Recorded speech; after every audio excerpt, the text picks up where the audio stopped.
Écrire sur l'écran et lire à partir du clavier. Donc là, on va étudier comment on va pouvoir interagir avec le programme. Alors, écrire la valeur d'une variable à l'écran. Donc là, on peut considérer qu'en fait, notre programme va envoyer des données vers l'écran. Donc en fait, ça sera notre sortie standard. C'est notre terminal que l'on a vu tout à l'heure.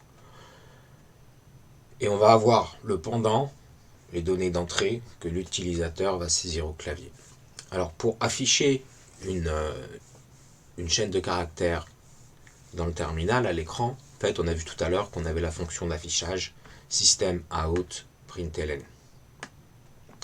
Et elle prenait entre les parenthèses, ouvrantes et parenthèses fermantes, ne pas oublier le point-virgule qui finit l'instruction pour que le compilateur sache que l'instruction est finie.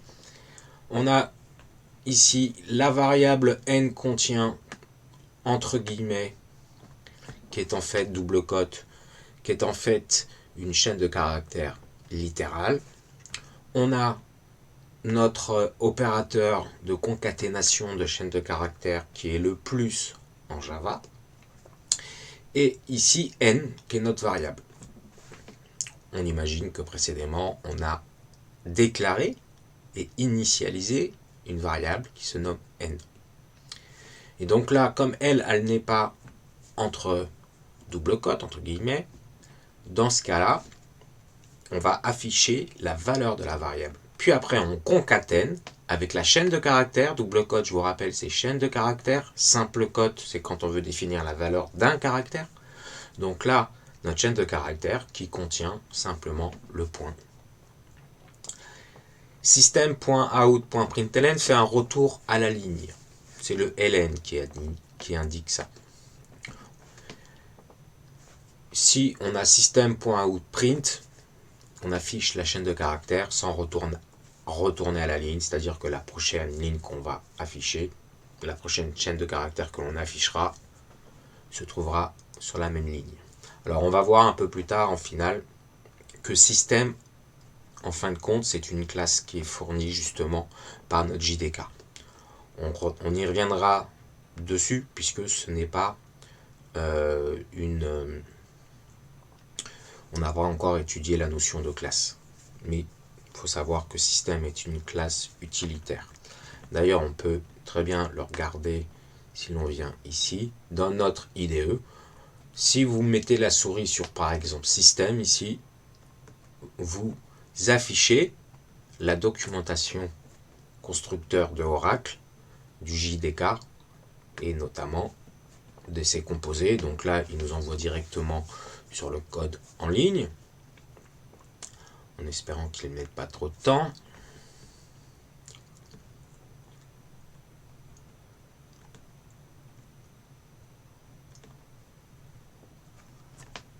Alors, est-ce qu'il nous l'a? Voilà, il est un peu lent, je ne sais pas pourquoi, soit. Donc c'est une classe, et là on a accès, en fin de compte, à notre documentation constructeur. C'est la documentation qui fera foi, c'est-à-dire qu'on doit s'y référer dès qu'on a des questions en priorité. Donc on peut voir ici out, alors c'est un champ, un field, okay. On le verra aussi plus tard. C'est juste pour spécifier la sortie standard. Donc c'est-à-dire que out représente la sortie standard qui est par défaut notre clavier. Notre écran, le terminal. Ok, donc out c'est la sortie standard et println c'est une méthode, c'est une fonction. Peu importe pour l'instant, ici cette partie-là, c'est vraiment en avant-propos, puisque on va s'intéresser aux classes et aux objets, aux champs, etc. dans la partie PO, programmation orientée objet. Ok, on peut aussi, par exemple, dans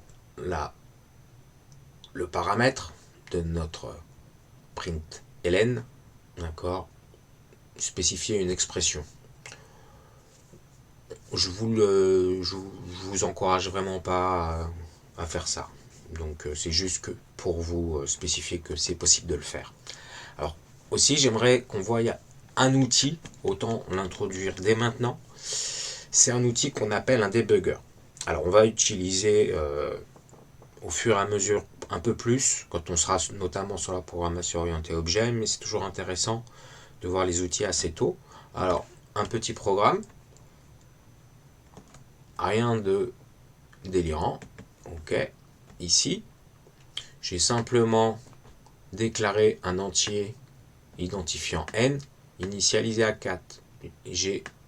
Puis après on a déclaré un entier n carré qui lui n'est pas initialisé et on lui affecte la valeur n fois n. Donc opérateur d'affectation, on évalue l'expression à droite, n fois n, 4 fois 4, 16, et on affecte à n carré la valeur 16. Puis après on affiche des chaînes de caractères. On affiche la variable n contient et on concatène avec la valeur réelle de n. Puis on affiche le carré 2 et on concatène avec n. Et on affiche la chaîne de caractères littérale et on concatène avec la valeur de n carré et on finit par le point. Et en dernier lieu, on affiche la chaîne de caractères littérale, le double de n et qu'on concatène avec le résultat de l'expression 2 fois n. Ok. Ce qui m'intéresse ici, c'est surtout de vous montrer un outil qu'on appelle le debugger. Donc je viens là, vous voyez bien à gauche de l'éditeur de texte, je clique droit et je fais toggle breakpoint. Ici en fait il y a un point d'arrêt, c'est-à-dire que quand je vais exécuter mon code en mode débugage, l'exécution va se mettre en pause ici. Alors pour exécuter en mode débugage, c'est cette icône là. Je ne sais pas ce que ça représente exactement, si c'est un cafard ou quoi. Et là, il me dit, est-ce que vous voulez... J'autorise, oui. Au niveau du pare-feu, d'accord. Voilà. Et là, il me demande, l'IDE, si je veux me mettre dans la présentation de l'interface spécialisée pour le débugage. Oui, je veux. On accepte. Et là, en fin de compte, on voit que notre programme, il est mis en pause à la déclaration de n. J'ai des boutons, j'ai quelques ici, alors c'est, pardon, là, donc step into, step over. Pour l'instant, on va exécuter en fin de compte instruction par instruction. Step over nous convient très bien. Si je clique ici sur step over, donc vous voyez l'icône qui est là, d'accord, en fait j'exécute l'instruction int n égale 4. Et regardons ce que ça va donner. Là, je vois mes variables. D'accord. Et là, je viens d'instancier la variable n à 4. OK. Exécutons ici n carré est égal à n fois n. Vous voyez que n carré devient égal à 16. Et maintenant, je suis sur l'instruction d'affichage. On exécute l'instruction d'affichage. Regardez en bas dans la console. Donc là, on a bien affiché la chaîne de caractères résultant de l'exécution de l'instruction. Encore une fois. Et j'exécute la dernière instruction du programme. Mon programme est fini et j'ai bien exécuté pas à pas le programme. Pourquoi c'est un outil qui est intéressant? Parce que plutôt que d'exécuter tout d'un coup, on va pouvoir voir en mémoire quelles sont les valeurs des différentes variables et pas à pas essayer de voir quand on aura un problème quelles sont les valeurs des variables. C'est un outil en fait d'analyse pendant l'exécution du code. Alors on y reviendra quand on exécutera du code plus complexe, mais je voulais vous présenter avant tout l'outil dès maintenant. Continuons. Activité déclarer, initialiser aux valeurs 1, 2, 3 et afficher les trois variables A, B, C de type double. Alors mettez en pause la vidéo et essayez de le faire. Et là, on va le faire direct. Je vais le faire direct en live devant vous, histoire que vous voyez. Alors maintenant, je reviens à ma perspective Open Perspective Java, celle que j'avais auparavant, pas celle spécialisée pour la partie debug, et je vais créer un projet 3 qui s'appelle équation second degré. Ok. J'utilise bien mon JDK, je le crée. Dans cette équation second degré, dans source, clic droit, je crée ma classe principale, comme on a vu précédemment, et je sélectionne public static void main pour qu'il me génère la méthode main. Ok. Alors, il nous est demandé de créer 3 variables, donc de type réel, double, A. J'initialise, on a dit qu'on les initialisait à 1, 2, 3. Donc, A, je vais l'initialiser à 1. On pourrait très bien faire tout sur la même ligne. Double A égale 1, virgule B égale 2, virgule C égale 3. Moi, une des bonnes pratiques d'écriture, c'est de déclarer une variable par ligne. Mais ça peut se discuter et il n'y a pas de meilleure méthode que d'autres. Donc 2 et double C est égal à 3. D'accord? Et il nous est demandé de les afficher. Donc ciseaux, contrôle, espace. Chaîne de caractères A égale concaténée avec la valeur de A. Chaîne concaténée avec la chaîne de caractères B égale concaténée avec la valeur de B. Concaténée avec la chaîne de caractères C égale concaténée avec la valeur de C. J'exécute ce code. Donc ici dans mon menu. Et j'ai bien affiché A égale 1.0, B égale 2.0, C égale 3.0.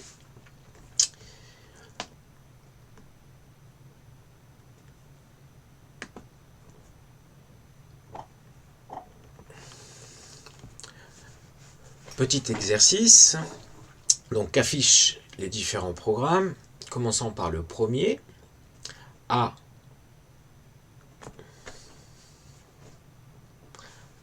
Alors, petit exercice, commençons par le premier, donc mettez en pause, et essayez de trouver dans un premier temps, et je vais corriger tout de suite. A égale 2, B égale 1. Ici, on a l'opérateur d'affectation. Donc évaluons l'expression à droite. B plus 2, B égale 1, donc B plus 2 égale 3, fois A fois 2, 6. Donc on affecte à B la valeur 6. Donc on affiche A 2,6. Donc c'est la D. Le deuxième, donc de la même manière, mettez en pause. A égale 5, B est égal à A plus 3, donc B égale 8, A égale 2, donc à ce moment-là, A égale 1, donc à ce moment-là, on a A égale 1 et B égale 8. Puis on exécute notre troisième instruction, donc on affiche 1,8, donc encore la D. Donc la troisième, encore une fois, mettez en pause, A égale 1, B égale 2, A égale B, donc A devient égal à B, c'est-à-dire qu'on affecte à A la valeur de B, donc A vaut 2, puis après on fait B égale A, donc B vaut 2, donc on a ici 2,2, donc encore une fois la D. Ce qu'il faut bien comprendre, c'est que là, nous n'avons pas de structure de contrôle, nous ne les avons pas encore étudiées, et on exécute instruction après instruction. C'est-à-dire que ici, quand on exécute notre première instruction du deuxième exemple, A égale 5. Ici, on a juste réservé en mémoire 4 octets pour notre variable A. Puis on exécute la deuxième instruction. Dans ce cas-là, on réserve 4 octets pour B et on affecte la valeur A plus 8 dans cet espace, A plus 3 dans cet espace mémoire, c'est-à-dire la valeur 8. Puis après, on fait A égale 1 dans l'instruction suivante, donc c'est-à-dire que à A, dans l'espace mémoire réservé, on va affecter la valeur 1. Et troisième instruction, dans ce cas-là, on affiche. Donc on exécute bien instruction et instruction pour l'instant séquentiellement, les unes après les autres, tout simplement parce qu'on n'a pas les structures de contrôle encore qui sont introduites dans le code. D'accord ? Et là, on le voit très bien qu'ici, ça n'a pas eu du tout comme effet d'échanger la valeur de A et d'échanger la valeur de B. Quand on exécute la première instruction, on réserve de l'espace mémoire pour A que l'on initialise à la valeur 1. On exécute la deuxième instruction, on réserve de l'espace mémoire pour B et on initialise à la valeur 2. Puis après, dans la troisième instruction A égale B, on évalue l'expression à droite de l'opérateur d'affectation B, c'est-à-dire la valeur 2. On affecte 2 à A. Puis après, on exécute l'instruction B égale A. On évalue l'expression à droite de l'opérateur d'affectation, c'est-à-dire quelle est la valeur de A qui vaut 2 à ce moment-là. Donc on affecte à B la valeur 2. Et enfin, avec notre dernière instruction, on affiche les valeurs de A et B. Ça pose la question, comment on peut échanger la valeur de deux variables A et B dans ce cas-là? Donc mettez en pause, essayez de répondre à cette question et on donne la solution juste après. Alors, ici, si on veut échanger la valeur de nos deux variables A et B, dans ce cas-là, on doit créer une variable tampon pour pouvoir, avant de modifier la valeur de A, stocker cette valeur dans une autre variable, puis on fait la valeur de A et B va stocker, on va affecter à B la valeur de notre variable tampon. Alors regardons comment on fait ça ici. Donc si par exemple j'ai A et B, je crée une troisième variable C qui est égale à A, j'initialise à la valeur de A, d'accord? Puis après, AB, ici on n'a pas besoin d'afficher C, ok? Puis après, ce que l'on va faire, on va faire A égale B, puis B égale C. Et donc, en sortie de cette dernière instruction, si on affiche A et B, A vaudra 2 et B vaudra 1. Exécutons notre code. On a bien A égale 2 et B égale 1, donc on a bien échangé les valeurs de A et de B.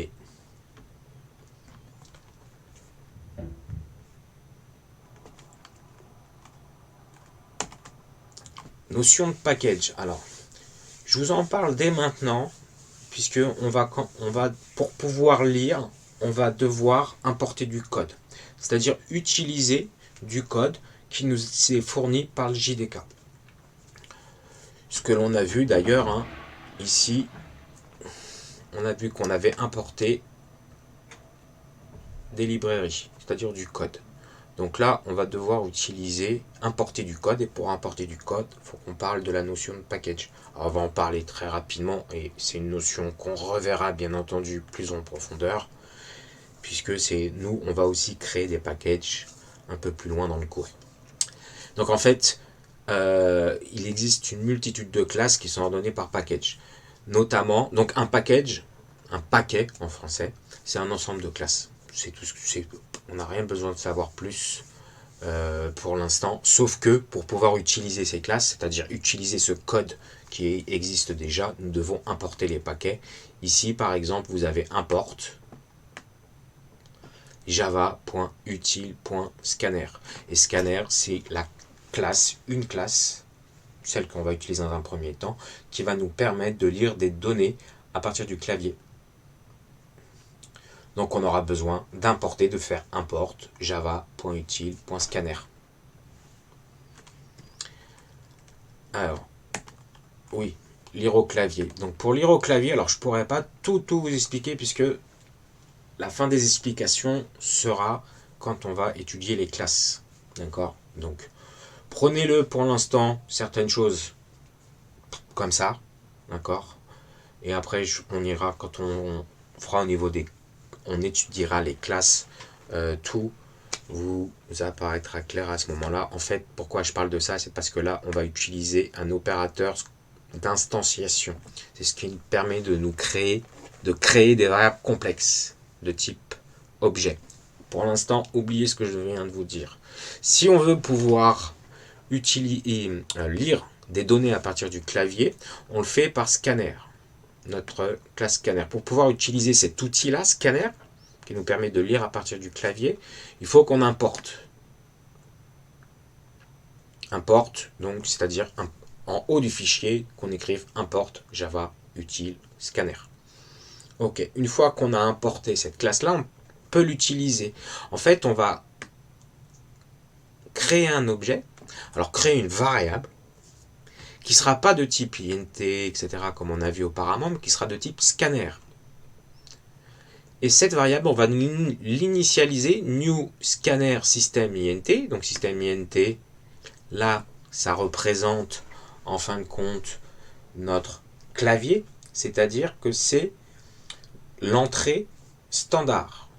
On l'avait vu tout à l'heure dans la classe système assez rapidement, comme il y a système.out, out ça représente l'entrée standard de sortie, l'écran, système.in ça représente le clavier, l'entrée standard. Puis on affiche une chaîne de caractères. Donc là, prenez-le un peu comme ça. Ici, on affiche la chaîne de caractères, entrer une valeur pour n, et là, on va lire. C'est-à-dire que c'est notre variable. On lit un entier sur notre variable de type scanner que l'on a créé précédemment. Point nextInt pour lire un entier. D'accord? Et là, ça nous permet donc que l'utilisateur saisisse l'entier. Okay. Et après que le programme soit capable de le lire. Donc, ce qui est nextInt, comme on a vu après avoir créé l'entrée standard, Kibi, donc c'est notre variable de type scanner, point nextInt, c'est ce qui nous permet de lire un entier à partir du clavier. Ici, quand on exécute cette instruction-là, notre programme se met en pause. Tant que l'utilisateur n'a pas saisi un entier, le programme ne continue pas son exécution. Donc, regardons comment on peut faire ça dans l'IDE. Vous allez voir que l'IDE est d'une aide précieuse. Là, je clique scanner. Même ça. Juste, je m'arrête au deuxième par exemple. Contrôle espace, comme on a vu précédemment. Là, il me propose la classe qui vient du package Java Util. Ça tombe bien, c'est celle que je veux. Et je vais donner, donc ça c'est le type de ma variable. La variable, je vais l'appeler clavier. Tiens. Ok. Et on a vu on faisait un new scanner, en fait, c'est pour instancier la classe, on en reparlera plus tard, pour créer ma variable, en fait, de type scanner. Encore une fois, contrôle espace, système en paramètre, système in, point virgule. Là, j'ai créé mon objet qui va me permettre de lire à partir du clavier. INTN est égal à clavier, point, next, INT. Ok. Je vais juste afficher une chaîne de caractères avant et une chaîne de caractères après. Avant et après. On écrit en affichant aussi n. Donc n égale, je concatène avec l'opérateur plus et j'affiche n. Allons-y, exécutons ce code.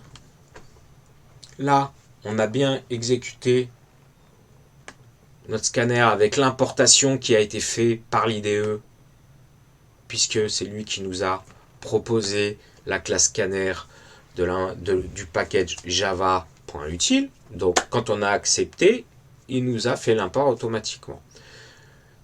Donc on a exécuté cette instruction, on exécute la deuxième instruction bien sûr séquentiellement. Ici on affiche avant, et là le programme à cette instruction se met en pause. Il attend que l'utilisateur saisisse un entier. Je vais saisir un entier, je vais saisir 4 par exemple. Je saisis 4, entrée. Je clique sur entrée. Et là, il a lu n, donc il a évalué l'expression clavier.nextInt qui a renvoyé, une fois qu'elle s'est débloquée via l'action utilisateur, il a évalué cette expression à la valeur 4, qu'il a stockée dans n. Puis il a continué l'exécution du programme, et là j'ai affiché après -n égale et la valeur de n. Donc voilà comment on lit un entier au clavier. Quand on veut lire d'autres choses, par exemple des doubles, donc c'est-à-dire des réels ou des floats, des réels en fait. Double D, donc là on aura une variable de type double, de type réel long, qui se nomme D, et j'ai kibi.nextDouble pour lire un double. Et si c'était un float, next float, tout simplement. D'accord? Rien de plus. Donc si j'exécute ce petit code-là, là, et que je mets mon point d'arrêt sur cette ligne, je l'exécute en debug. Donc j'ouvre la perspective spéciale pour le debug, et là vous pouvez voir que j'ai accès à mes variables, et d'ailleurs j'ai une variable de type scanner, c'est ce qui marque ici. Pour l'instant, cette variable-là ne nous intéresse pas plus que ça, simplement elle nous permet de lire au clavier. Donc là maintenant j'exécute mon programme pas à pas. Donc là en console, regardez bien en bas de l'écran, j'affiche avant, je viens d'exécuter. Là j'exécute cette instruction et je passe pas à l'instruction suivante puisqu'il attend que je saisisse un entier. Donc je saisis 6. Là il a donc exécuté l'instruction de lecture d'un entier et je peux maintenant exécuter la dernière instruction de mon programme. Ok.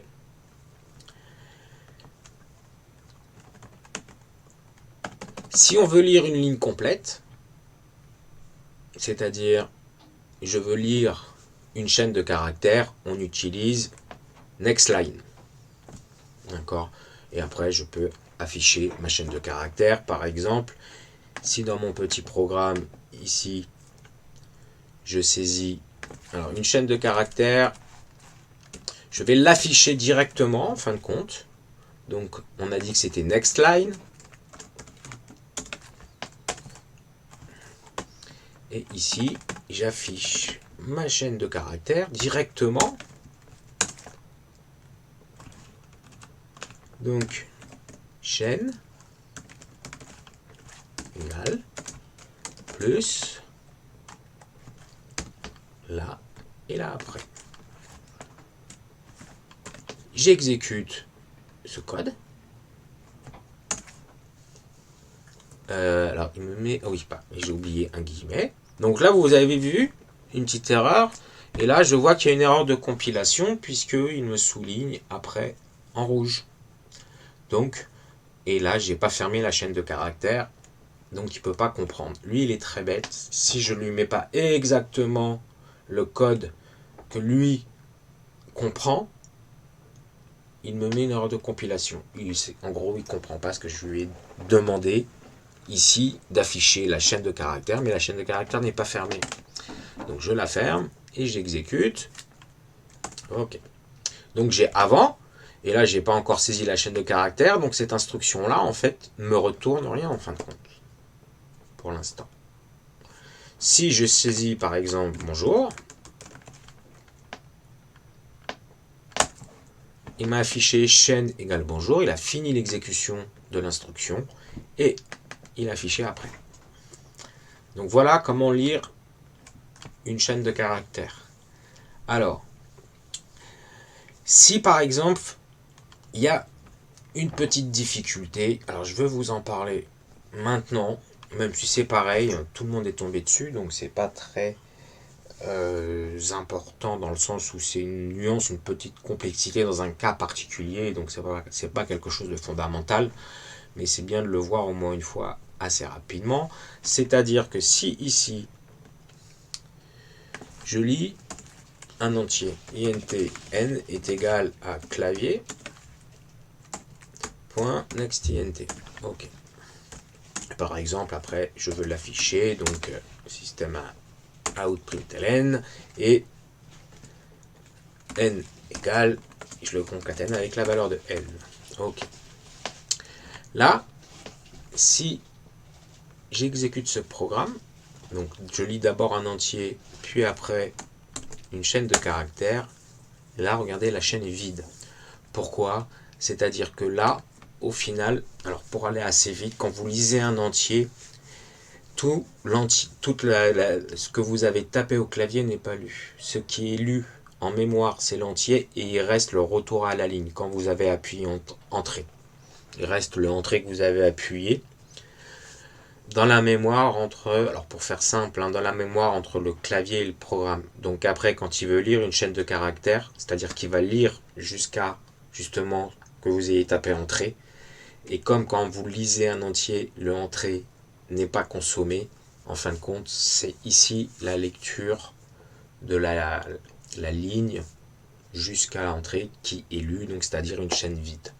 Donc quand vous lisez un entier, en fait, pour pas avoir de soucis, faut consommer le retour à la ligne, c'est-à-dire l'appui sur la touche entrée. Maintenant, si j'exécute ce programme, je saisis un entier et maintenant il me demande il attend que je saisisse la chaîne de caractères. Je saisis chaîne par exemple, et là j'ai bien mon programme qui fonctionne. Alors ça, c'est une petite nuance qui est vraiment pas fondamentale. Ce qui est fondamental, c'est savoir lire à partir du clavier. Et il est possible qu'un jour vous tombiez dessus, donc peut-être que vous vous souviendrez de ce petit passage du cours. Ok. Alors, déclarer, lire au clavier et afficher 3 réels ABC de type double. Donc, reprenons notre petit programme sur notre équation du second degré. Donc là, je réaffiche la perspective qui m'intéresse.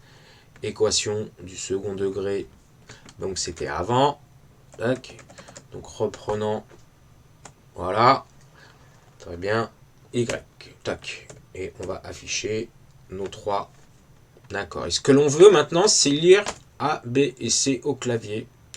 Donc on va déjà afficher la consigne pour l'utilisateur, saisir 3 réels.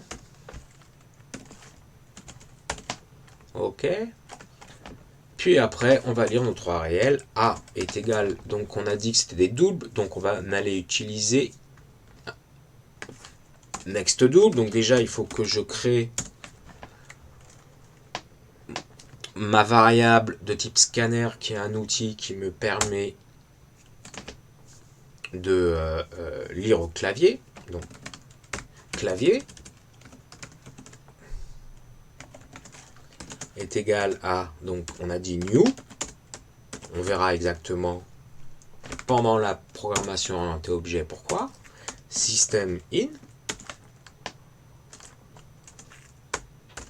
Ok. Le clavier, entrée standard. Donc A est égal à clavier.next double. Il me le propose, ça tombe bien. Et on va faire la même chose pour B et C et les afficher. Donc, pour B et C, et on exécute le code. Toujours, on teste, bien entendu. Dès qu'on écrit, du code, on le teste. Donc je vais 2.2. Alors, il me met quoi là? Input mismatch 2.2. Ah oui, parce que c'est des virgules, bien sûr. Donc 2,2, 3,3, 4,4. Ok, et c'est correct. Vous voyez que l'entrée, on écrit des virgules et lui, il nous répond avec des points. Virgule, notation française. Point, notation anglo-saxonne. Il n'est pas toujours très cohérent. Soit. Et donc là, on a répondu à notre énoncé. Ok, bah je vous dis à la prochaine séquence.